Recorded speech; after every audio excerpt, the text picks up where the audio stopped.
Another high production value from Lizbeth. Thoughts while driving. So we went on a trip this weekend. It was really interesting. I don't know.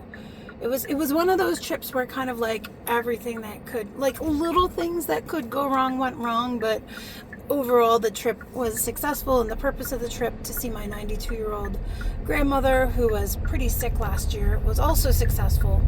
So but we just, from running to catch the plane right as the plane was just finishing boarding, to my baggage not making it to the destination when we did, to all sorts of little things. And then there was this one experience that happened where we were staying at my brother and my sister-in-law's house, and my husband and I went outside, and so there was a time zone difference. So it was 10:30 our time, or 9:30 our time, 11:30 their time, and we went outside. We're just relaxing, kind of processing the day, and then we go inside after just like exhausting couple days, just the filthiest hotel you can imagine, an Airbnb with just loud. So finally we're at my brother and my sister-in-law's, and they have like this comfortable pillow and comfortable bed, and I was really looking forward to getting into it. So we're sitting there outside, and then I said, hey, I looked at my husband, I was like, hey, let's go. What do you say we go have a great night's sleep? Let's go and just settle into that comfortable bed and that comfortable pillow. And he's like, yeah. So we go to walk in the house, and the door that we had come out of was locked. And they are in a downtown of a city, and so everything was locked. There was no, this isn't the country where there's like a back door that's, still going to be open. Hold on, merging. So we're 11:30 at night. I am just exhausted from days and days of traveling. I didn't want to, and the fence getting out to the area was locked. And so we,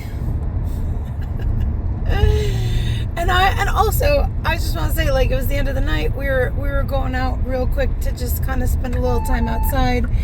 I was in my pajamas, so I was wearing like a nightgown. My husband is in like boxer shorts. I didn't have any shoes on. I mean, it was like, so I just sat down in the stairwell, and I put my head against the concrete of the stairwell, and I just closed my eyes. After we had exhausted sort of like every possibility, we tried knocking, we tried ringing doorbells, we tried calling them, and I really didn't want to call them because it was 11:30 at night, and I really did not want to bother them. and my husband goes, what are you doing? And I said, I'm just sleeping. I'm just going to sleep. And he's like, what? I was like, I'm going to sleep. I mean, obviously there's no way to get in. We're in the middle of the city. There were people doing God knows what in the parking lot behind us. I was feeling a little bit uncomfortable in a strange place, not, a little bit like vulnerable. And I just kind of wanted to hide in the stairwell and just, wait for someone to open the door, which obviously wasn't going to be happening because nobody knew we were even outside. So, and it was interesting because my husband was like, so the whole point of this story is for me to explain that we have these limits in our mind. And so my husband says to me, so that's it? You've just given up? You're just gonna sleep in the stairwell? And I said, yeah.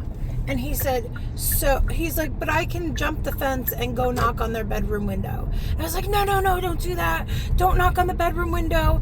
It's so embarrassing. I don't want to disturb them. They've already been so nice to let us stay here. Like, I don't want to, scare them and wake them up. I don't want someone to call the police because they see us like skulking around, and he was like, and I was really embarrassed that we got locked out. And I'm not going to say whose fault it was that we were locked out, but I will say it was not my fault.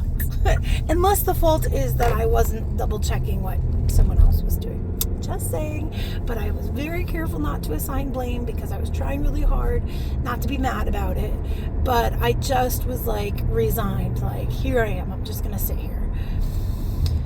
Well, my husband, so he says, so you're telling me that you'd rather sit here all night than try to find a solution? I was like, there's no solution. We can't, there's nothing else. And he's like, are you telling me that I can't find a solution? And I was like, no, I'm not saying that.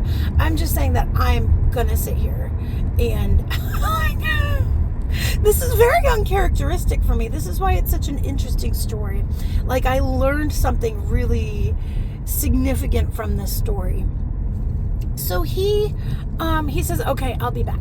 So I'm sitting there just kind of like, whatever, eyes closed, just sort of exhausted, trying to kind of, and then about 15 minutes later, the door opens and my husband is there. He lets me in. I was like, how did you get in?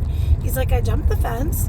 I walked around until I found which window was their window, and I knocked on the window. And I was like, did you scare her? He's like, well, I made a special kind of knock. So it kind of like was obvious that it was me and not just like a random person. And her first response was, oh, you got locked out? And he was like, yup. And she goes, okay, I'll let you in. She let him in. She went back to bed. It was no big deal. He let me in.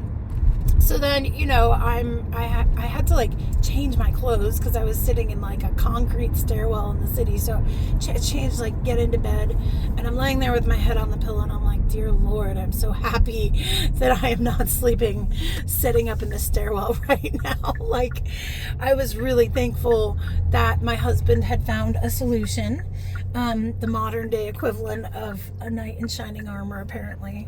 So, but we started talking about the situation because in my mind, waking them up was like the most horrible thing. Like, I was not going to do it. I did not want to do it. And it was actually no big deal. She was just like, it wasn't really a big deal. She's a parent. I'm sure she's used to being woken up. She's got a dog. I mean, it just is what it is as an adult. So the next day, I said to my brother, I like apologized, and I was like, and he was like, are you kidding me? I never would have wanted you to sleep outside, like in the city. He's like, come 4 a.m. you might have, there might have been some interesting things happening in the parking lot across the street. So apparently a methadone clinic opens right there. So then I said to him, well, it's a good thing Ansel could jump the fence, because I never would have been able to jump the fence. And he goes, well, there's no fence on the other side. It's a townhome. Like, it was like a brownstone. They own it. They own their thing. So it's like, if we had just done a circuit of the buildings, like if we had just walked around the perimeter, we would have seen that there was no fence on the other side. All we saw was the fence on the side closest to us that was locked. And something about it was really impacted me of like, oh my goodness, the limitation was in my mind. Like, in my mind, there was no other alternative except accepting the situation of defeat. Now, as someone who is a seasoned traveler, and I've traveled many times, like not just traveler, like flying on an airplane, but like road tripping, like hippie style traveling, where you got a car and you're driving across the country and sleeping in, campgrounds and national parks and staying with people and that sort of traveling. There is a certain point at which sometimes something will happen where you just have to be in acceptance. Maybe your car breaks down, maybe someone else's car breaks down, maybe there's this situation or that situation, and you just have to sort of sit and be patient and wait for the next event to happen that's going to propel you on your journey. But this wasn't that situation, and I, looking back, admit that I gave up too easily, because in my mind I was unwilling to see all of the potential options for the situation. which is kind of interesting. It was kind of interesting. And you know, my husband found a solution, which was to be bold enough to knock on their window so that we could get in. What would you have done? Would you have been too embarrassed to knock on the window because you felt stupid for getting locked out? Or would you have just done what you needed to do and, you know, and knocked on the window to get in? I mean, in retrospect, it seems like so silly that I was unwilling to potentially disturb them in their sleep. But it's so interesting because I'm usually such a direct person. So this clearly had some sort of history for me, you know, going back home. And I'm still pondering what all it was. But the lesson for me is that sometimes when it feels like you've exhausted all of the options, perhaps sometimes there's an obvious option that we're not seeing because we have placed a limit on ourselves for one reason or another.